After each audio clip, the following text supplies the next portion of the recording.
এখন lastly main জিনিস নিয়ে কথা বলা যাক। সেটা হচ্ছে আপনি যদি আপনার সন্তানের সাথে স্কুলিং ভিসায় কানাডাতে আসেন, তাহলে কি আপনি এখানে কাজ করতে পারবেন? অ্যান্সার হচ্ছে হ্যালো। আজকে আমরা কথা বলবো ক্যানাডার K1 ভিসা নিয়ে, যেটাকে আমরা স্কুলিং ভিসাও বলে থাকি। অ্যাকচুয়ালি এটা হচ্ছে যে আপনার স্টাডি পারমিট তাদের জন্য যাদের বয়স 18 কম। এবং যে মেইন প্রশ্ন সেটা হচ্ছে যে স্কুলিং ভিসায় কি বাচ্চাদের সাথে প্যারেন্টসরা আসতে পারবে এবং এসে এখানে জব করতে পারবে? সেই জিনিসটাই দেখবো আমরা এই ভিডিওতে। তো আজকে ভিডিও শুরু করা যাক। তো এই স্কুলিং ভিসার জন্য প্রথমে আপনার যেটা লাগবে সেটা হচ্ছে আপনার সন্তান যেই এডুকেশনাল ইনস্টিটিউশনে ভর্তি হবে, সেই এডুকেশনাল ইনস্টিটিউশন থেকে একটা অ্যাকসেপ্টেন্স লেটার লাগবে।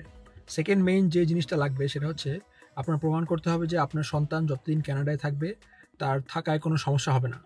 তো সেটা কীভাবে করবেন? সেটার জন্য আপনার সাথে আসতে হবে আপনার সন্তানের, অথবা আপনার একটি ক্যানাডিয়ান কাস্টোডিয়ান লাগবে। তো ক্যানাডিয়ান কাস্টোডিয়ান কি? ক্যানাডিয়ান কাস্টোডিয়ান হচ্ছে এমন একজন ব্যক্তি যিনি ক্যানাডিয়ান পার্মানেন্ট রেসিডেন্ট অথবা সিটিজেন।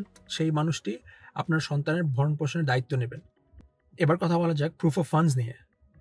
তো স্কুলিং ভিসার জন্য আসলে কোনো এক্স্যাক্ট লিমিট নেই যে এতটুকু মিনিমাম এত পরিমাণ টাকা দেখাতে হবে বা মিনিমাম এত থাকতে হবে অ্যাকাউন্টে, এরকম কোনো লিমিট নেই। বাট আপনার এটা খেয়াল রাখতে হবে যে আপনি আপনার সন্তানের টিউশন ফি এবং লিভিং এক্সপেন্স আপনার ব্যাংকে যে আছে সেটা প্রমাণ করতে হবে। এখন আপনার সন্তান যদি 1 বছরের জন্য আসে পড়াশোনা করতে, তাহলে 1 বছরের লিভিং এক্সপেন্স এবং টিউশন ফি দেখাতে হবে। এবার কথা বলা যাক স্কুলিং ভিসার মেয়াদ নিয়ে।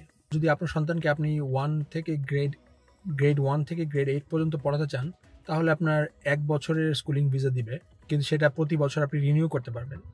কিন্তু আপনার সন্তান যদি ক্লাস 9 থেকে 12-এ পড়তে চায়, মানে হচ্ছে গ্রেড 9 থেকে 12, তাহলে তাকে 3 বছরের ভিসা দিবে।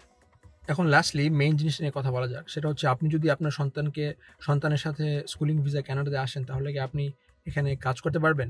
অ্যান্সার হচ্ছে না।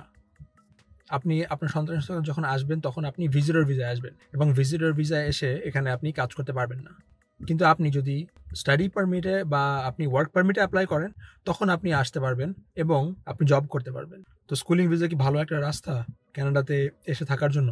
আপনার যদি প্ল্যান থাকে যে আপনি স্কুলিং ভিসায় সন্তানের সাথে এসে কানাডায় থেকে যাবেন, তো এই প্ল্যানটি করা ঠিক হবে না। আপনার ওয়ার্ক পারমিট বা স্টাডি পারমিটে অ্যাপ্লাই করতে হবে, তখনই গিয়ে আপনি জব করতে পারবেন, এবং সেই জব করে তারপরে গিয়ে আপনি পার্মানেন্ট রেসিডেন্সের অ্যাপ্লাই করতে পারবেন কানাডাতে থাকার জন্য। তো আজকের ভিডিও এইটুকুই। ভিডিও ভালো লেগে থাকলে ভিডিওতে লাইক দেবেন এবং চ্যানেলে সাবস্ক্রাইব করতে পারেন। ভিডিও দেখার জন্য ধন্যবাদ।